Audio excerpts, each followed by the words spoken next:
প্রিয় শিক্ষার্থী বন্ধুরা, তোমরা সবাই কেমন আছো? এই কোভিড-19 আশা করি প্রত্যেকেই ভালো আছো।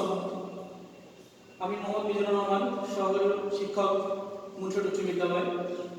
মুন্সিগঞ্জ উচ্চ বিদ্যালয়ের পক্ষ থেকে এবং মুন্সিগঞ্জ উচ্চ বিদ্যালয়ের সুনামধন্য প্রধান শিক্ষকের সহযোগিতায় তোমাদের অনলাইন ক্লাসে আমি উপস্থিত হয়েছি। আজ তোমাদের অষ্টম শ্রেণীর গণিত বিষয় নিয়ে আমি আলোচনা করব। তো আমার এই ক্লাসটিকে যেখান থেকে দেখছো সবাইকে এই ক্লাসে স্বাগত। অষ্টম শ্রেণীর গণিত বইয়ের দ্বিতীয় অধ্যায় 2-1 আজকে আমরা আলোচনা করব মুনাফা আসলের অঙ্ক নিয়ে। বিগত ক্লাসে তোমাদের সূত্র নিয়ে আলোচনা করা হয়েছে, সেই সূত্রের আলোকে আজকে আমরা একটি অঙ্ক লিখেছি। এখানে অঙ্কটি হচ্ছে এরকম: কোন আসল 3 বছরের মুনাফা আসলে ৫,৫০০ টাকা হয়, মুনাফা আসলে এত অংশ হলে আসল ও মুনাফা হার নির্ণয় করো। এখানে দুইটা জিনিস তোমাদের কাছে চাওয়া হয়েছে, সেই দুটো জিনিস হচ্ছে একটা হচ্ছে মুনাফা হার আর একটা হচ্ছে আসল। এই দুইটা জিনিস তোমাদেরকে বের করতে এখানে বলা হয়েছে। এই দুইটা জিনিস আমরা কিভাবে বের করব সূত্রের আলোকে, সেটাই আমরা এখন সমাধান করার চেষ্টা করব। আশা করি তোমরা প্রত্যেকেই এই ক্লাসটি ভালোভাবে মনোযোগ দিয়ে বুঝবে, যেহেতু এই অঙ্কটি একটি তোমাদের জন্য খুব গুরুত্বপূর্ণ একটি অঙ্ক নিয়ে আমি এখানে উপস্থিত হচ্ছি এবং খুব গুরুত্বপূর্ণ একটি অঙ্ক নিয়ে এখানে আলোচনা করব। তো প্রিয় শিক্ষার্থী বন্ধুরা, দেখো অঙ্কটি আমরা কিভাবে করেছি, আমি তোমরা একটু ফলো করো। আমরা প্রথমেই লিখেছি যে আমরা জানি, সূত্রটা লিখেছি, সূত্রটা প্রথমে দাঁড় করাইছি। সূত্রটা হচ্ছে আসল যোগ মুনাফা সমান সমান মুনাফা আসল। আমরা জানি, এর আগে ক্লাসেও শেখানো হয়েছে যে মুনাফা আসল হচ্ছে দুইটার কথা একত্রিত করা হয়েছে, আসল এবং মুনাফা, এই দুইটাকে একত্রিত বলা হয় মুনাফা আসল। তো এখানে আমরা জানি ইকুয়ালের বাম দিকে যা হয় ইকুয়ালের ডান দিকেও তাই হয়, সেই কথাটাই এখানে লিখেছি। আসল যোগ মুনাফা সমান সমান হচ্ছে মুনাফা আসল। এটার মধ্যে বলা হয়েছে যে আসল ঠিক আছে, প্রশ্ন তোমাকে দেওয়া আছে মুনাফাটা আসলের 8/3 অংশ। তো সেই সুবাদে আমার আসল ঠিক আছে, প্লাস ঠিক আছে, আসলের মুনাফাটা হচ্ছে আসলের 8/3 অংশ, ইকুয়াল আমার দেওয়া আছে মুনাফা আসলের দুটো একত্রিত ভাবে দেওয়া আছে তোমার ৫,৫০০ টাকা। আমরা তার পরিবর্তে লিখে ফেললাম ৫,৫০০ টাকা। আমরা জানি যদি সমীকরণের মধ্যে মাঝে ইকুয়াল চিহ্ন থাকে, বাম দিকে বা চিহ্ন দিতে হয়, তো সেই সূত্রে আমরা বা চিহ্ন দিলাম। এখন তৃতীয় লাইনে দেখো, এখানে আছে আসল, এখানে আছে আসল, তাহলে উভয় পক্ষ থেকে আমরা আসলটাকে কমন নিলাম। কমন নেওয়ার পরে এখানে যদি আসলটা কমন নেওয়ার পরে চলে যায় তাহলে আর কিছুই থাকে না, তাহলে সেখানে থাকে 1, যোগের চিহ্ন যোগ, আসল চলে আসলে থাকে 8/3। এই অংশটা আমরা লিখলাম, গুণ হচ্ছে যে আসল ইকুয়াল ডান দিকে যা আছে তোমার ৫,৫০০ টাকা, ৫,৫০০ টাকায় থেকে যাবে। বা আমরা যেহেতু এখানে একটা ভগ্নাংশ আছে, তা আমরা জানি যদি ভগ্নাংশ থাকে তাহলে সেক্ষেত্রে ভগ্নাংশের লসাগু করতে হয়। তো এখানে এই একটা উপরের সংখ্যা 1, নিচে আছে মনে মনে এই 1 এবং 8 এর লসাগু হচ্ছে 8। আমরা জানি ভগ্নাংশের ক্ষেত্রে লসাগুকে প্রত্যেকটি ভগ্নাংশের হর দ্বারা তাকে আলাদা আলাদাভাবে ভাগ করতে হয় এবং এই ভাগফলগুলো আবার ভগ্নাংশের প্রত্যেকটি ভগ্নাংশের লবের সাথে আলাদা আলাদাভাবে গুণ করতে হয়। তো সেই সুবাদে দেখো আমাদের এখানে এই ভগ্নাংশের এটার নিচে মনে মনে 1 আছে, 1 এর নিচে এই 1 দ্বারা যদি আমি 8 কে ভাগ করি তাহলে আমি 8 পাবো। 8 দ্বারা যদি আবার এই লবের সাথে আমি 1 এর সাথে গুণ করে দেই তাহলে এই 1 এর সাথে গুণ করলে হয় 8 একে 8, যোগের যোগ। এই 8 দ্বারা যদি আমি আবার এই লসাগুকে ভাগ করি তো ভগ্নাংশের ফল 8 দ্বারা 8 কে ভাগ দিলে আমি পাই ভাগফল 1। এই ভাগফল 1 দ্বারা তার লবের সাথে আবার গুণ দিলে পাই 3, 3 এর সাথে যদি আমি 1 গুণ করি তাহলে পাচ্ছি হলো 3। গুণ হচ্ছে আসল, ডান দিকে ৫,৫০০ টাকা, ইনটু আমরা যদি আমি যোগ করে দিই, দেখো উপরে যোগ দিলাম 8 আর 3 এর যোগ দিলে হয় 11, নিচে 8 ঠিক আছে, আর এখানে হচ্ছে আসল ইকুয়াল ৫,৫০০। এখানে এই আসলের সহগ হচ্ছে এটা। আমরা বীজগণিত সমীকরণে করে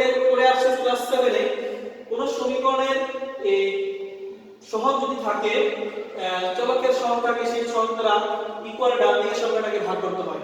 তো সেই ক্ষেত্রে দেখো এখানে আসলের সহগ হচ্ছে 8/11।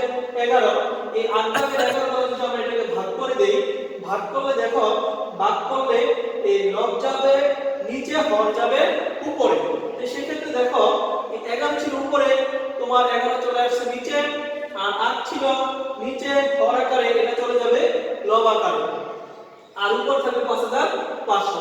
এখন যদি আমরা ভাগ করি, কাটাকাটি করি, তাহলে দেখো পাচ্ছি 11 দ্বারা 55 এর মধ্যে ভাগ যাবে 5 বার, 5 11 55, আর দুটো শূন্য ঠিক থাকবে, গুণ হচ্ছে 8।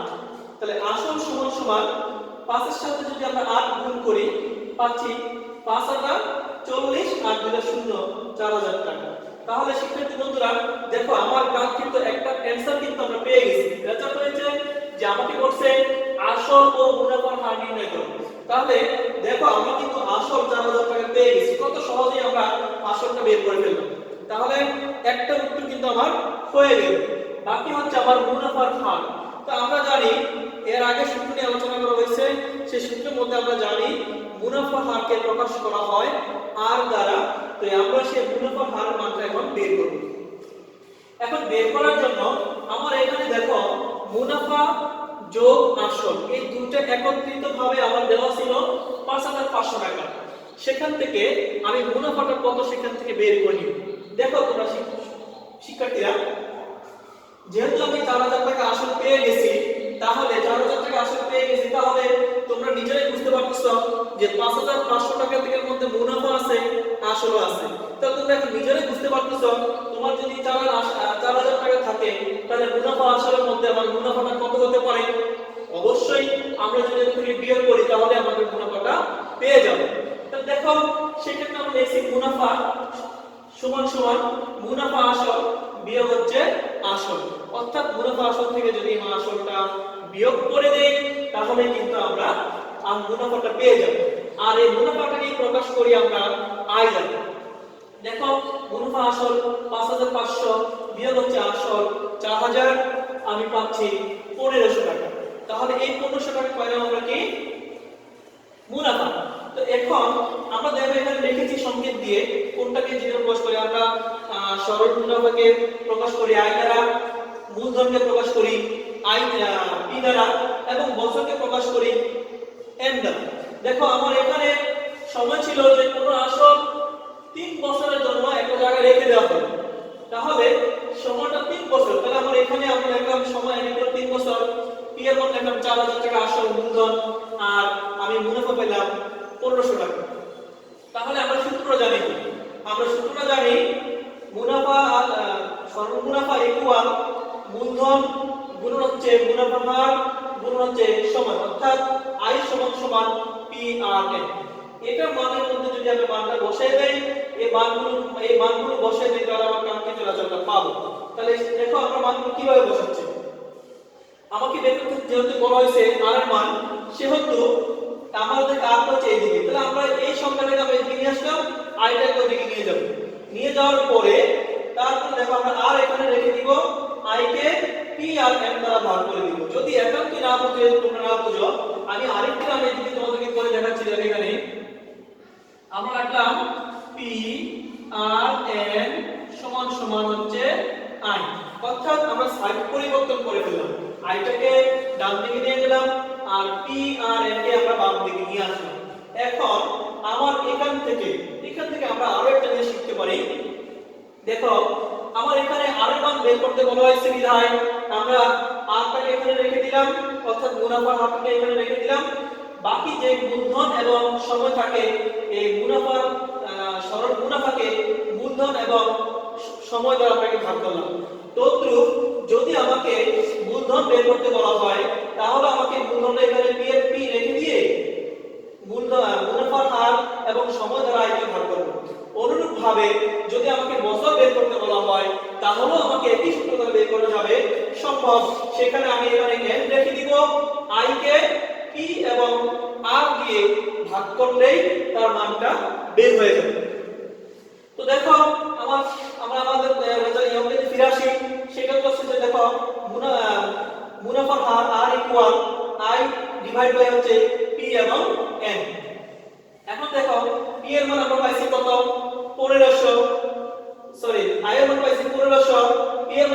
4000 এবং n এর মান পাইছি কত আমরা 3। এই মানগুলো বসাই দিলাম। বসাই দেওয়ার পর দেখো আমরা পরের লাইনে আমরা জানি যদি শতকরা হার অথবা মুনাফার হার যেটাই বলো না কেন যদি বের করতে বলা হয় তাহলে আমরা জানি 100 দ্বারা গুণ করতে হয়, অর্থাৎ শতকরায় যদি প্রকাশ করি তাহলে 100 দ্বারা গুণ করতে হবে। আর যদি মুনাফার হার আর এর মানটা দেওয়া থাকে তাহলে 100 দ্বারা ওই যে মুনাফার হারের মানটা দেওয়া থাকবে তাকে ভাগ করতে হবে। সহজ কথা। এই দুটো জিনিস যদি তোমরা মাথায় মনে রাখতে পারো তাহলে দেখো অঙ্ক তোমাদের জন্য একদম সহজ হয়ে যাবে। আমি আবার বলছি, যদি মুনাফার হার বের করতে বলা হয় তাহলে 100 দ্বারা গুণ করতে হবে। আর যদি মুনাফার হার প্রশ্নের মধ্যে দেওয়া থাকে তাহলে যে মুনাফার হার দেওয়া থাকবে তাকে 100 দ্বারা ভাগ করতে হবে। তো আমার এখানে মুনাফার হার বের করতে বলা হয়েছে বিধায় আমি 100 দ্বারা এখানে উপরে গুণ করেছি। যদি গুণ করি তাহলে সেটা উপরে হয়, অথবা তোমরা এখানে না লিখো এখানে গুণ চিহ্ন দিয়ে উপরে 100 দিলে লিখলেও হয়ে যাবে। দেখো আমরা কাটাকাটিটা কিভাবে করছি। এই তিনটা শূন্যের সাথে দুইটা শূন্য, এখানে একটা শূন্য, তিনটা শূন্য কাটাকাটি করা যায়। থাকে 150। 150 কে যদি 3 দ্বারা ভাগ করি 3 50 150। এখন দেখো 50 এর জোড় সংখ্যা 4 আছে, এখানে জোড় সংখ্যা, তাহলে উভয়কে আমরা 2 দ্বারা যদি ভাগ করে দেই 4 কে 2 দ্বারা ভাগ করে দেব 2 আর 50 কে 2 দ্বারা ভাগ করে পাই কত 25। এখন দেখো নিচে থাকে 2 উপর থেকে 25। এখন 2 দ্বারা যদি 25 কে ভাগ দেই আমরা পাচ্ছি কত 12 সমস্ত 2 ভাগের 1%। অর্থাৎ মুনাফার হার আমরা পাইছি যে বছরে মুনাফার হার শতকরা 12.5 টাকা, অর্থাৎ 12 টাকা 50 পয়সা অথবা 12 সমস্ত 2 ভাগের 1%। তাহলে আমরা কাঙ্ক্ষিত দুইটা রাজকে আমরা এখানে পেয়ে গেলাম। একটা হচ্ছে আসল 4000 টাকা, মুনাফার হার এত পার্সেন্ট। তোমরা উত্তরটা এভাবে লিখে দিলে হবে, অথবা যদি তোমরা আলাদাভাবে লিখে ফেলো তাহলে লিখবা উত্তর আসল 4000 টাকা ও মুনাফার হার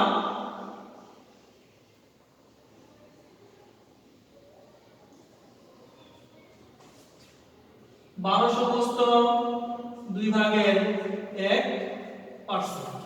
এ হচ্ছে কাঙ্ক্ষিত তোমাদের অঙ্ক।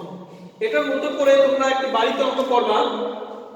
সেটা হচ্ছে তোমাদের বইয়ের অনুশীলনী 2 এর 1 এর যে 17 নম্বর অঙ্কটি আছে সেই 17 নম্বর অঙ্কটি এই নিয়মে যদি তোমরা করো, হুবহু একই নিয়মে যদি অঙ্কটি করো তাহলে তোমরা এই অঙ্কটি করতে পারবে।